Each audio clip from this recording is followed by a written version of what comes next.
The morning sun streamed through the grand windows of Kensington Palace as 10-year-old Prince George stood before a mirror, adjusting his small navy blazer.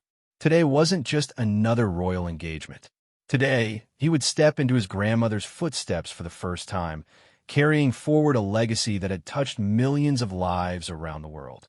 As his father, Prince William, watched from the doorway, memories flooded back of his own mother, Princess Diana, who had revolutionized royal charity work 25 years earlier. Diana had shown the world that true nobility came not from titles or crowns, but from compassion and genuine care for those who needed it most. She had held hands with AIDS patients when the world feared to touch them, walked through minefields to bring attention to their dangers, and opened her heart to children who had nowhere else to turn. Now, Prince George was about to discover that carrying on this tradition would teach him lessons no classroom ever could. This is the story of how a young prince learned that real power lies not in what you inherit, but in what you choose to give away. Prince George had always known his grandmother, Princess Diana, through stories and photographs that lined the corridors of Kensington Palace. The woman with a warm smile and kind eyes seemed to watch over him from golden frames, but she had always felt more like a fairy tale character than a real person who had once walked these same halls. That changed on a crisp October morning when Prince William approached his eldest son with an unusual request. Instead of their typical weekend activities of football practice or cycling through the palace grounds, William suggested something different. He wanted George to accompany him to visit the Diana Memorial Playground, but this wouldn't be a simple family outing. This time, they would be there in their official capacity as working members of the royal family. George had visited the playground many times before with his siblings Princess Charlotte and Prince Louis, racing through the pirate ship structure and climbing the wooden towers like any other child enjoying a day out. But William explained that today would be different. They're going to meet with representatives from several charities that Diana had supported, organizations that continued her work with homeless youth, children in hospitals, and families struggling with poverty. The morning began with a private breakfast at Kensington Palace, where William shared stories about Diana that George had never heard before. He learned about how his grandmother would sneak out of the palace late at night, disguised in jeans and a baseball cap, to visit homeless shelters in London. She would sit on the floors of these shelters, sharing meals and conversations with people whose society had forgotten. William told George about the time Diana visited a children's hospital and spent hours in the cancer ward, not for any photo opportunity or official engagement, but simply because she wanted to bring joy to children who were fighting for their lives. She would arrive with bags of toys and books, but more importantly, she brought her time and genuine attention. The nurses later said that the children's faces would light up for weeks after her visits, not because a princess had come to see them, but because someone had truly seen them. These stories painted a picture of Diana that was far removed from the formal royal duties George was familiar with. His grandmother hadn't just attended ribbon-cutting ceremonies or formal dinners. She had gotten her hands dirty, literally and figuratively, in the real work of helping others. As they prepared to leave for their engagement, William helped George understand what they would encounter. They would meet Maria, a former homeless teenager who had been helped by one of Diana's favorite charities 20 years earlier. Maria was now a successful social worker who dedicated her life to helping other young people escape homelessness.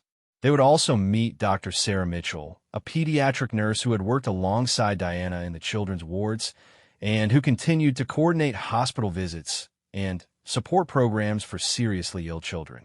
The car ride to the memorial playground was filled with George's questions. He wanted to know why his grandmother had chosen to work with homeless people when she could have chosen any cause. William explained that Diana had seen something in the eyes of a homeless young man during one of her first charity visits that had changed her forever. The young man, barely older than George is now, had looked at her not with awe or reverence for her title, but with hope that someone might actually care about his story. When they arrived at the Diana Memorial Playground, George was struck by how different everything felt. The playground he had always seen as a place of fun and adventure suddenly felt sacred, like a cathedral built not of stone but of love and memory. The autumn leaves crunched under their feet as they walked toward a small group of people gathered near the memorial garden. Maria was the first person they met. She was a woman in her early 40s with kind eyes and a warm smile that reminded George immediately of the photographs he had seen of his grandmother.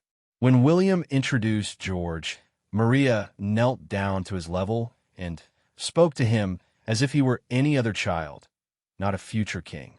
She told him about the day she met Diana, when Maria was just 15 years old and living on the streets of London.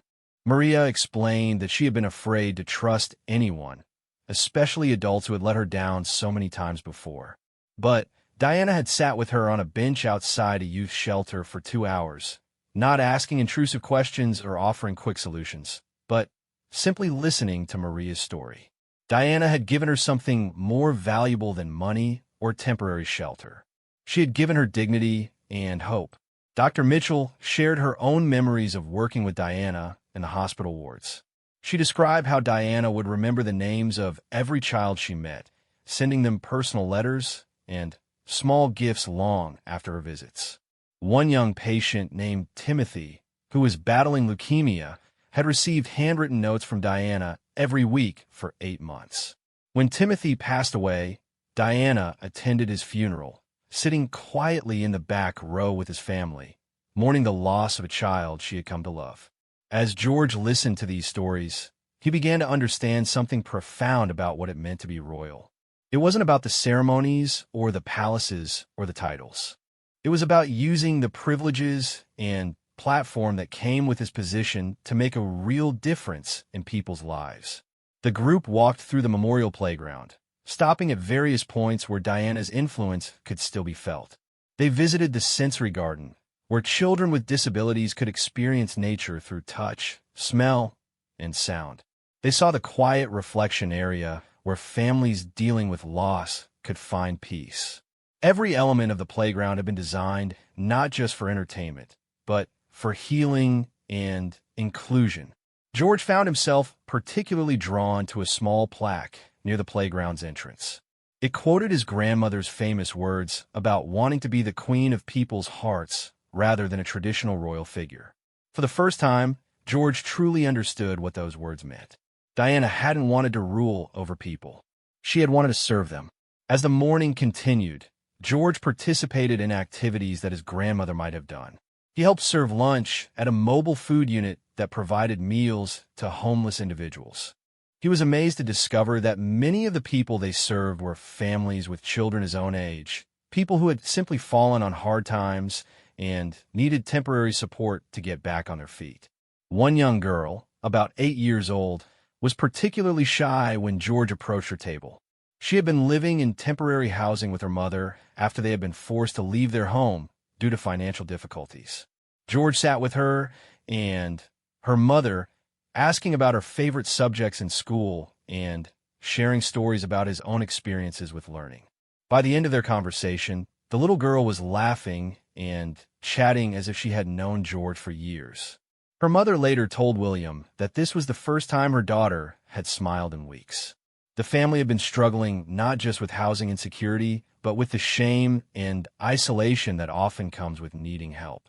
George's genuine interest and normal childhood conversation had reminded the little girl that she was still just a kid, despite her family's difficult circumstances. The afternoon brought a visit to a children's ward at a nearby hospital. George had never been in a hospital outside of routine checkups, and he was nervous about what he might encounter. William prepared him by explaining that some of the children they would meet were very sick, but that didn't make them different from any other kids.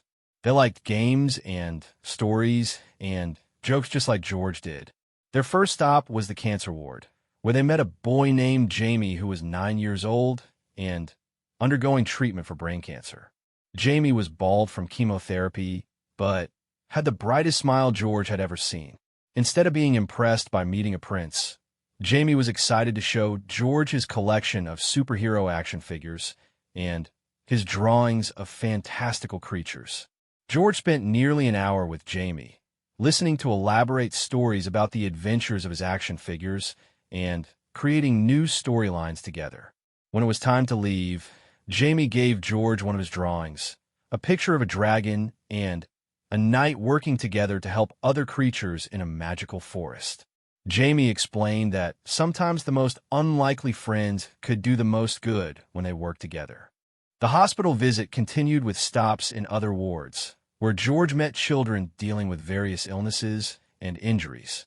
Each child taught him something different about courage, resilience, and finding joy even in difficult circumstances.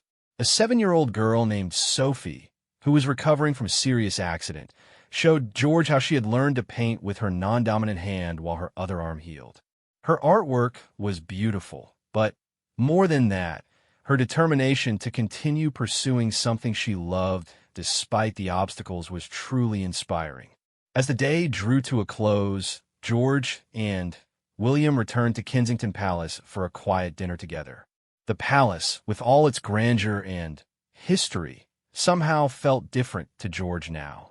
He realized that these beautiful rooms and priceless artifacts were not just symbols of privilege, but reminders of responsibility. William asked George what he had learned from their day together. George thought carefully before answering. He said he had learned that his grandmother had been special not because she was a princess, but because she had chosen to use her position as a princess to help people who needed it most. He understood now that being royal meant being a servant, not a ruler.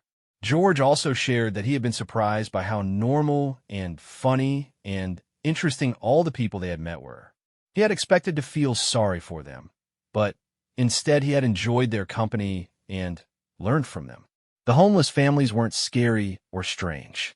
The sick children weren't depressing or frightening. They were all just people with their own stories, dreams, and personalities. That evening, George wrote his first thank you letters to the people they had met that day. He wrote to Maria, thanking her for sharing her story and telling her how proud his grandmother would be of the work she was doing now. He wrote to Dr. Mitchell, asking if he could visit the hospital again soon. He wrote to Jamie, promising to think of new adventures for the superhero dragon and knight. Most importantly, George wrote a letter to his grandmother, even though he knew she couldn't read it. In this letter, he promised to continue learning about the causes she had cared about. He promised to always remember that being royal meant serving others, not being served by them. And he promised to try to have the same kind of brave, loving heart that she had shown to the world. As he fell asleep that night, George's mind was filled with the faces and stories of the people he had met. He dreamed not of castles and crowns, but of playgrounds where all children could play together, hospitals where sick children could feel joy, and a world where everyone had a home and enough to eat. For the first time in his young life, Prince George understood that his future role as king would not be about power or privilege, but about love and service. His grandmother's legacy wasn't found in any palace or museum. It lived on in the hearts of people like Maria and Dr. Mitchell, and now was beginning to take root in his own heart as well.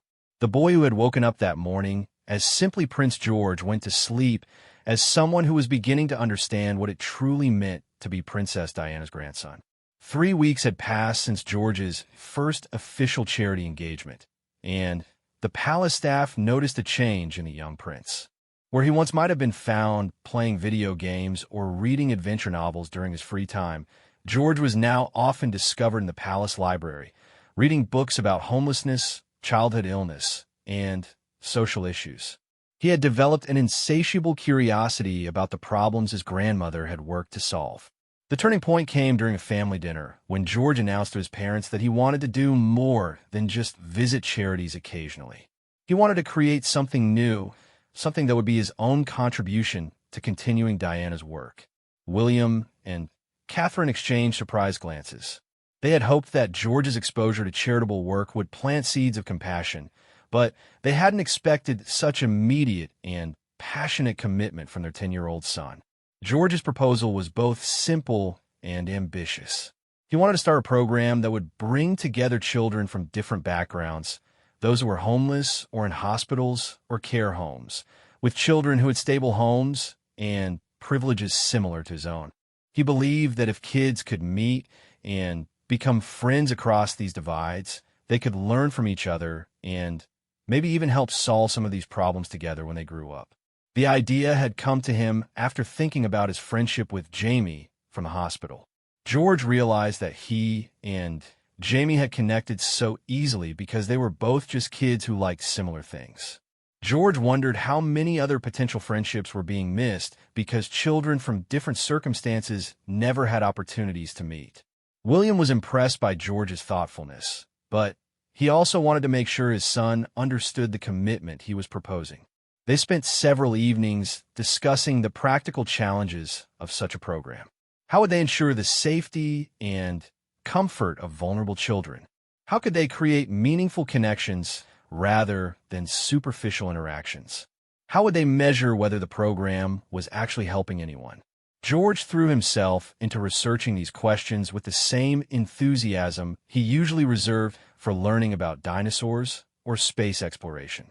He read case studies of successful youth programs, interviewed social workers over video calls, and even corresponded with young people who had aged out of care systems to understand their perspectives. Catherine suggested that before launching anything new, George should spend more time learning about existing programs. She arranged for him to volunteer with several established charities to gain hands-on experience and understand what worked and what didn't. George's first long-term volunteer commitment was with a charity called Bridge House, which provided temporary accommodation and support services for homeless families. Every Saturday morning for 6 weeks, George would arrive at Bridge House ready to help with whatever was needed. Sometimes this meant helping in the kitchen, preparing meals for families staying at the shelter. Other times, he would assist with homework clubs for children living in temporary housing. The experience was eye-opening in ways George hadn't anticipated. He learned that homelessness wasn't just about not having a place to sleep. Families at Bridge House struggled with maintaining children's education when they frequently moved between temporary accommodations. Parents worried about their children forming attachments to friends they might have to leave behind suddenly.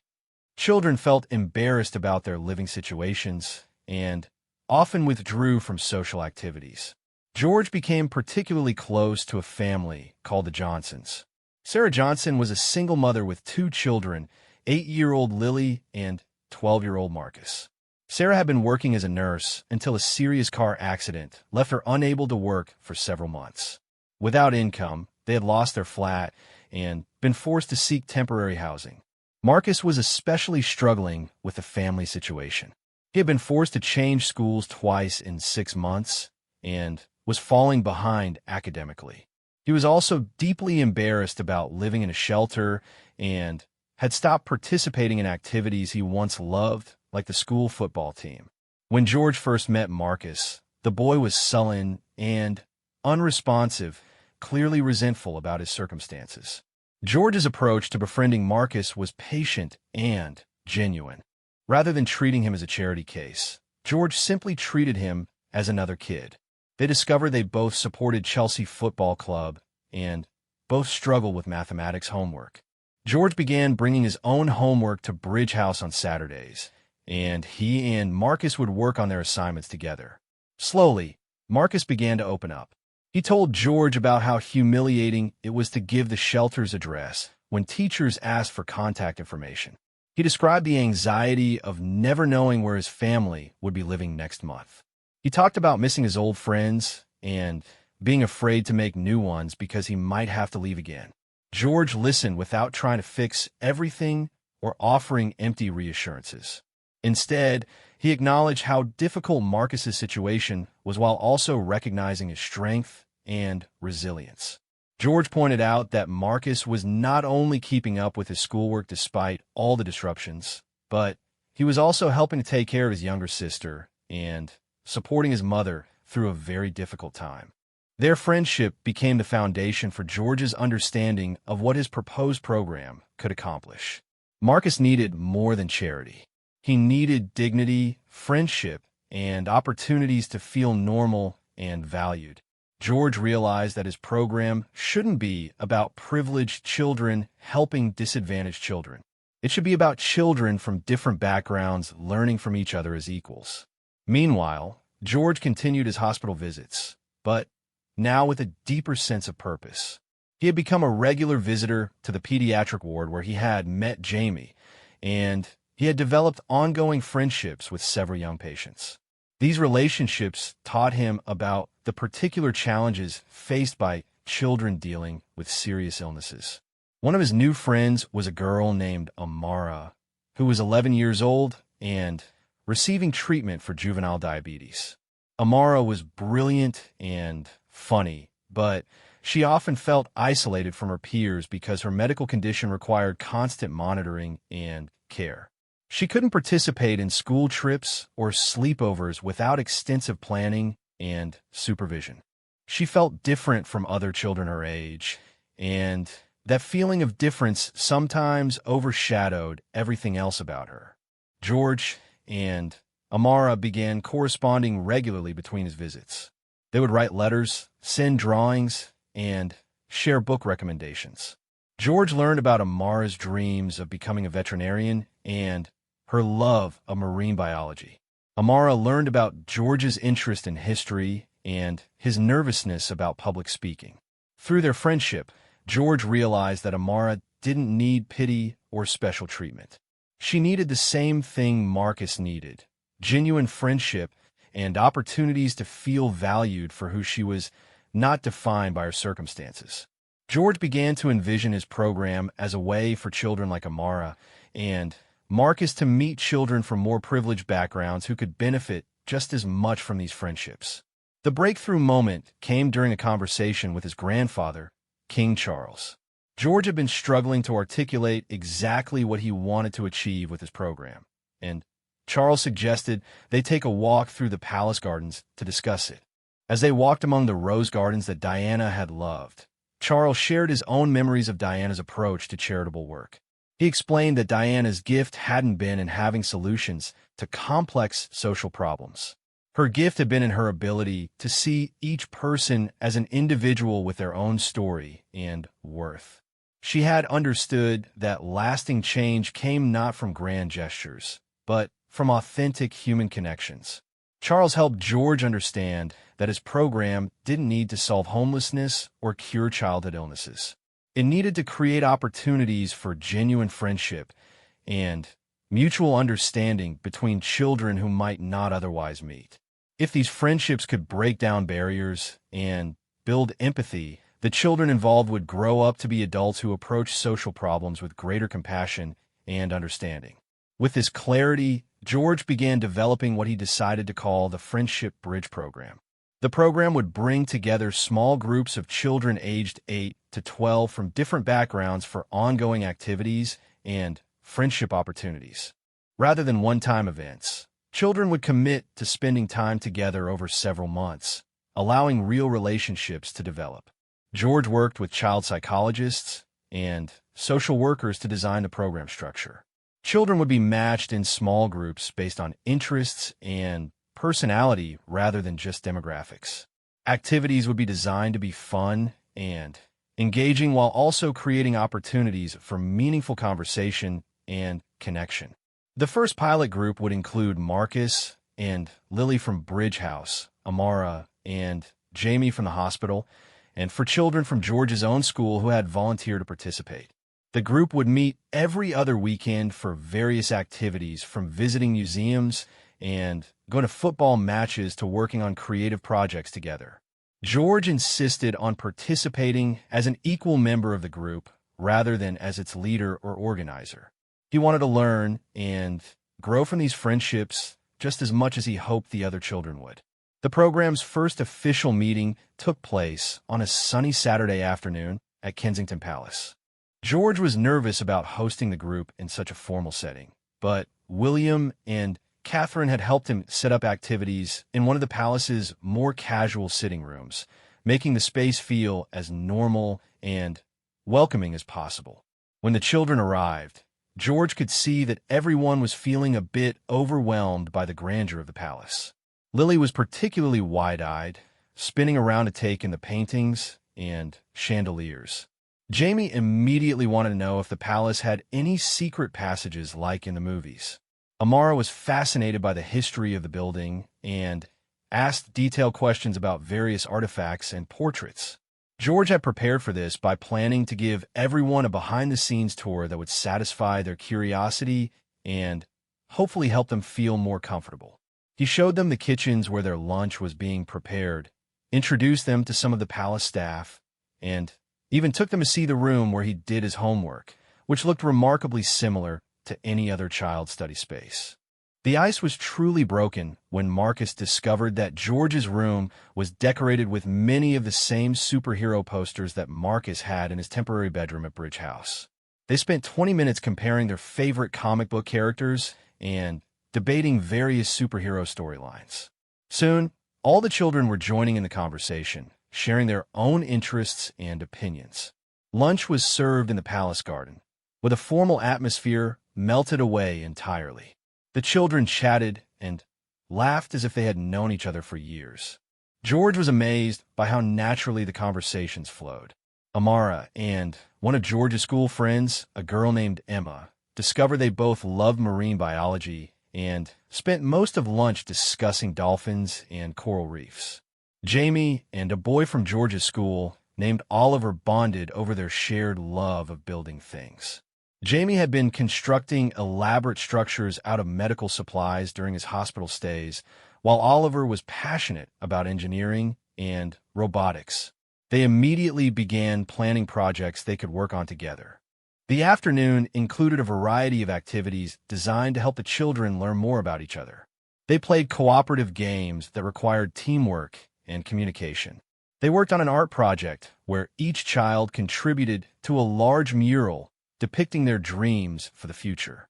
They participated in storytelling exercises where they shared favorite memories and experiences. Through these activities, George watched barriers dissolve in real time. The children weren't thinking about who lived where or what challenges they faced. They were simply enjoying each other's company and discovering shared interests and values.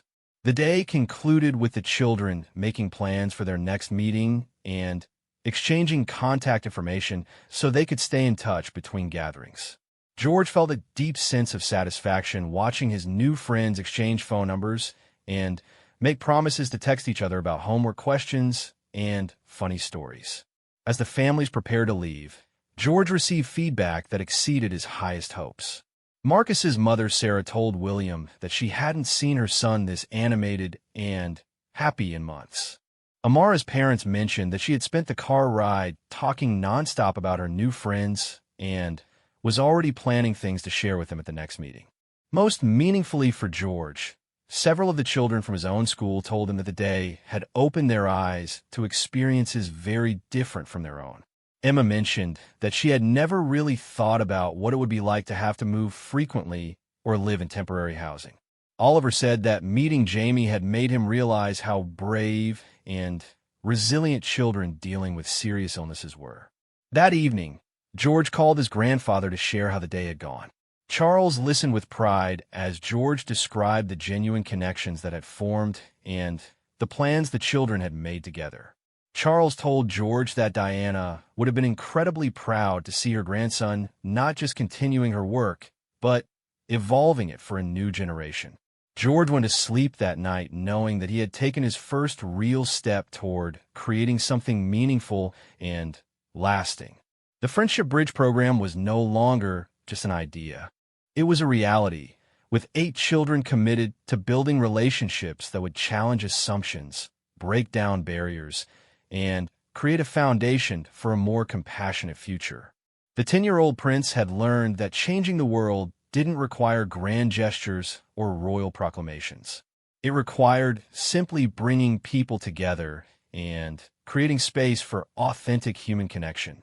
His grandmother's legacy was alive and growing, taking new shape through the friendships that were already beginning to bloom. 6 months had transformed George's experimental Friendship Bridge program from a hopeful idea into something much larger than anyone had imagined.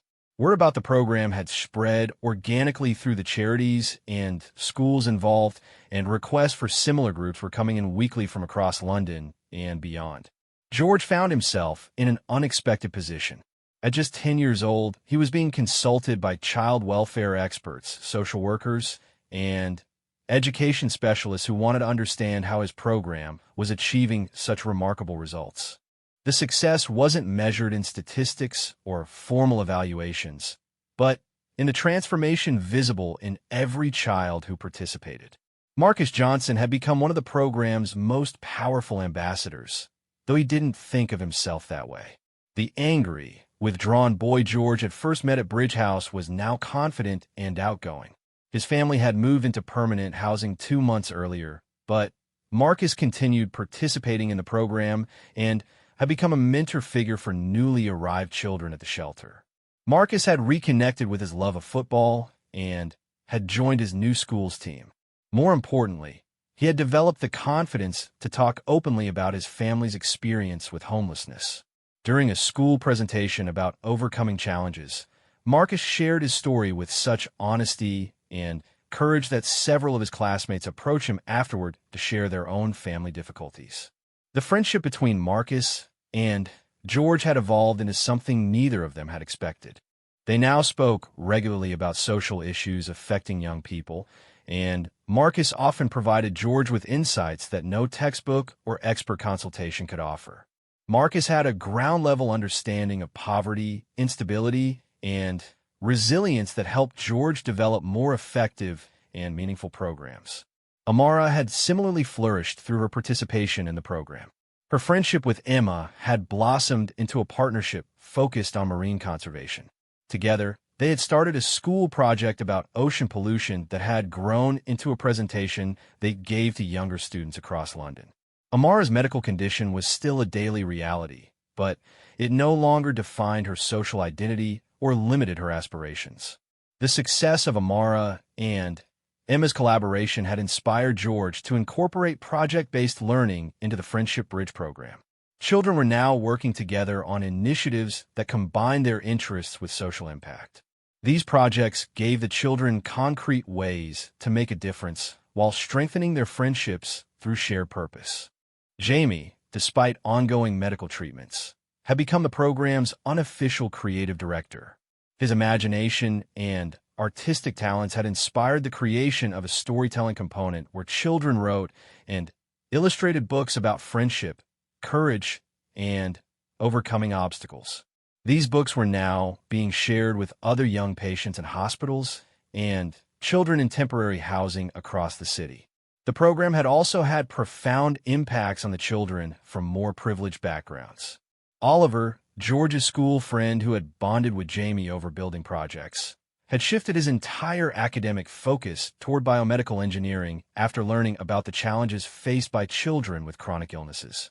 He was already designing adaptations to toys and games that would be accessible to children with various physical limitations. Emma's friendship with Amara had not only sparked her interest in marine biology, but had also given her a deeper understanding of healthcare challenges. She had begun volunteering at a local children's hospital and was considering pursuing pediatric medicine as a career. These transformations hadn't gone unnoticed by the royal family or the broader charitable community. Prince William watched his son's program with amazement, recognizing that George had achieved something that many adult-led initiatives struggled to accomplish. The program was creating genuine, lasting change in individual lives while also building bridges across social divides. The success had also attracted media attention, though George was learning to navigate this carefully. He had given his first formal interview about the program to a children's news program, speaking with a maturity that surprised everyone who watched. When asked why he had started the program, George's answer was simple and powerful. Everyone deserves to have friends who see them for who they really are, not just what their problems are. The interview had generated international interest in the program, with requests for similar initiatives coming in from countries around the world. George was both excited and overwhelmed by the response. He had started the program to help a few children become friends. He hadn't anticipated creating a model that others wanted to replicate globally. Catherine had stepped in to help George manage these requests and opportunities.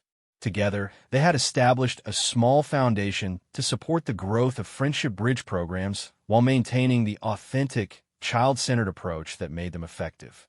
The foundation would provide resources and guidance to communities wanting to start their own programs, but each group would be encouraged to adapt the model to their specific needs and circumstances. The Foundation's first major initiative was a training program for adults who wanted to facilitate friendship bridge groups. George insisted on being involved in developing this training, sharing what he had learned about creating safe spaces for vulnerable children and fostering genuine connections across differences. One of the most powerful aspects of the training was hearing directly from children who had participated in the original programs. Marcus, Amara, Jamie, and others spoke to groups of potential facilitators about what had made their experience meaningful and what adults could do to support rather than interfere with natural friendship development. George's role in these training sessions was unique. He spoke not as a royal figurehead, but as a peer who had learned alongside the other children. His insights about overcoming his own nervousness and biases were just as valuable as his observations about program structure and activities. The program's success had also strengthened George's relationship with his own family in unexpected ways. Princess Charlotte, now 8 years old, had been inspired by her brother's work to start her own small initiative focused on literacy support for children in care. Prince Louis, still very young, was already showing signs of the same empathy and social awareness that drove George's passion for helping others. More significantly, the program had deepened George's connection to his grandmother's memory. As he learned more about Diana's work and met people whose lives she had touched, George began to understand that he wasn't just continuing her legacy, but evolving it for a new generation. The most meaningful recognition came from an unexpected source. Maria, the former homeless teenager who had been helped by Diana and who now worked as a social worker, asked to meet with George privately. During their conversation, Maria told George something that brought tears to his eyes.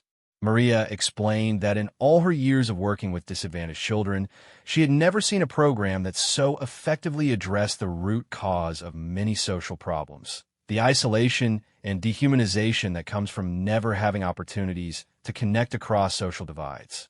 She told George that his program was accomplishing something Diana had always dreamed of but hadn't lived long enough to see: a generation of children growing up with genuine understanding and empathy for others regardless of their circumstances. Maria also shared that several young people she worked with had been transformed by participating in friendship bridge groups. They were more confident, more hopeful, and more willing to seek help when they needed it. They had learned that their circumstances didn't define their worth, and that they had valuable contributions to make to their friendships and communities. The conversation with Maria helped George understand that his program was successful not because it solved problems like homelessness or childhood illness, but because it changed how children thought about these issues and about each other. The children in the program were growing up with a fundamentally different understanding of social responsibility and human connection. As the program's first anniversary approached, George wanted to organize a celebration that would honor how far everyone had come while looking forward to the future. Working with his new friends and their families, George planned an event that would bring together all the friendship bridge groups that had formed across London. The celebration was held at the Diana Memorial Playground, the same place where George's journey had begun a year earlier. More than 200 children and their families gathered for an afternoon of games, performances, and shared storytelling. The event was not about George or the royal family, but about the children themselves and the friendships they had built. The highlight of the celebration was a presentation by the original group of 8 children. Together, they had created a multimedia presentation about what friendship meant to them and how their relationships had changed their lives. The presentation included artwork, music, and personal stories that moved many of the adults in attendance to tears. Marcus spoke about learning that asking for help wasn't a sign of weakness, but a sign of trust in others. Amara talked about discovering that her medical condition was just one small part of who she was. Jamie shared how his friendships had given him hope during his most difficult treatment periods. Emma and Oliver described how meeting children from different backgrounds had challenged them to think more deeply about privilege and responsibility. George's portion of the presentation focused on what he had learned about leadership and service. He explained that his grandmother had shown the world that true nobility came from compassion and genuine care for others. He had learned that being royal meant being a servant, not a ruler, and that the most important crown anyone could wear was the love and trust of good friends. The presentation concluded with all 8 children reading a pledge they had written together. They promised to continue building bridges between communities, to see each person as an individual with their own story and worth, and to use whatever privileges and opportunities they had to make the world more compassionate. And just as the celebration continued into the evening, George found himself standing in the memorial garden with his father, watching the children from various friendship bridge groups playing together. William pointed out that this scene would have made Diana incredibly proud. Children from every background imaginable were laughing and playing together as equals, exactly what she had envisioned for the world. William told George something he would remember for the rest of his life. Your grandmother believed that the royal family's most important job was to show by example how people should treat each other. Today, you've done exactly that. You've shown that friendship and compassion can break down any barrier. That evening, George wrote in a journal that he had started keeping after beginning his charitable work. He reflected on how much his understanding of the world had changed over the past year. He had learned that problems like homelessness and childhood illness weren't abstract issues, but realities affecting real people with names and faces and dreams. He had discovered that making a difference didn't require waiting until he was an adult with power and resources. It required simply caring enough to pay attention to others and being willing to step outside his own comfort zone to build genuine relationships. Most importantly, George had learned that his grandmother's legacy wasn't something he needed to live up to or replicate. It was something he could build upon and make his own. Diana had shown her generation that royalty meant service. George was showing his generation that service meant friendship and authentic human connection. As he prepared for bed that night, George looked at the photograph of Diana that sat on his bedside table. For the first time, he didn't see her as a distant figure from history, but as someone who would understand exactly what he was trying to accomplish. He felt her presence not as a weight of expectation, but as a source of encouragement and inspiration. George fell asleep that night, knowing that his work was just beginning. The Friendship Bridge program would continue to grow and evolve, but its foundation was solid. The understanding that every person deserved to be seen, valued, and loved for who they truly were. The boy who had started this journey curious about his grandmother's work had become a young man with his own vision for creating a more compassionate world. Princess Diana's legacy lived on not in monuments or museums, but in the laughter of children playing together, the confidence of young people who had learned their worth, and the growing understanding that friendship could indeed change the world. In years to come, when people asked about the moment George truly became ready to be king, those who knew him best would point not to any ceremony or formal training, but to a sunny afternoon in a memorial playground where a 10-year-old prince learned that the crown that mattered most was the one made of love, service, and genuine human connection. George's story was just beginning, but already it was clear that Diana's greatest legacy would be the compassionate heart of her grandson and the thousands of young lives he would touch through the simple but revolutionary act of friendship.